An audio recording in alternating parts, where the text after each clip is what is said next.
ব্রাজিলকে ইচ্ছে করে জেতাতেই এবারে অভিনব এক কৌশল নিলেন মাঠে উপস্থিত রেফারি, যেখানে রাউন্ড অফ 16-এর হাই ভোল্টেজ লড়াইয়ে এক প্রকার সেলেসাওদের হয়েই খেললেন আমেরিকান এই রেফারি, যা নিয়ে সমালোচনার ঝড় বইছে গোটা ফুটবল দুনিয়ায়। ভিনিসিয়াস জুনিয়রদের জেতাতে তবে কী উপায় গ্রহণ করলেন মাঠে উপস্থিত রেফারি, সে কথাই জানবো রিপোর্ট।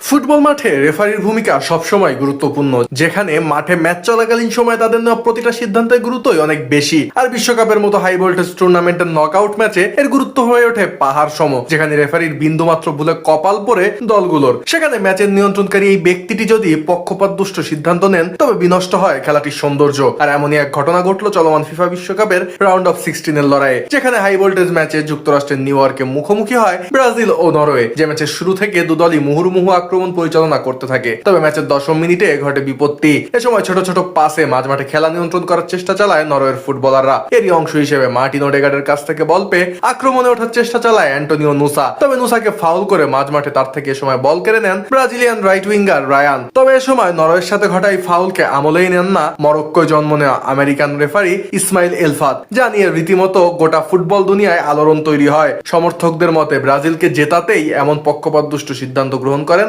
আমেরিকান এই রেফারি, যা খেলাটির সৌন্দর্য অনেকাংশেই বিনষ্ট করছে। আর রেফারির এই একপাক্ষিক সিদ্ধান্ত ম্যাচে অনেক বড় ভূমিকা রাখতে পারত বলেও মনে করছেন কেউ কেউ, কেননা নুসার কাছ থেকে রায়ানের কেড়ে নেওয়া সেই বল থেকেই নরওয়ের অর্ধে ডিবক্সের ভিতর আক্রমণ পরিচালনা করে ব্রাজিলিয়ান ফরওয়ার্ডরা, যা থেকে গোল হবার সমূহ সম্ভাবনাও তৈরি হয়। তবে ডিফেন্ডার ক্রিস্টোফার আজেরের কারণে এ যাত্রায় রক্ষা পায় নরওয়ে, কেননা ডিবক্সের ভিতরে ব্রাজিলিয়ান ফরওয়ার্ড ম্যাথিউস কুনহাকে ফেলে দিয়ে দলকে বিপদমুক্ত করেন আজের। আর তার এই ফাউলে পেনাল্টির আবেদন জানায় ব্রাজিলিয়ান ফুটবলাররা। এ সময় শুরুতে রেফারি তাতে সায় না জানালেও ভিআরে পেনাল্টি পায় সেলেসাওরা, তবে পেনাল্টি থেকে গোল করতে ব্যর্থ হন ব্রুনো গুইমারেজ, যার ফলে একরাশ হতাশায় নিমজ্জিত হয় ব্রাজিলিয়ান সমর্থকরা।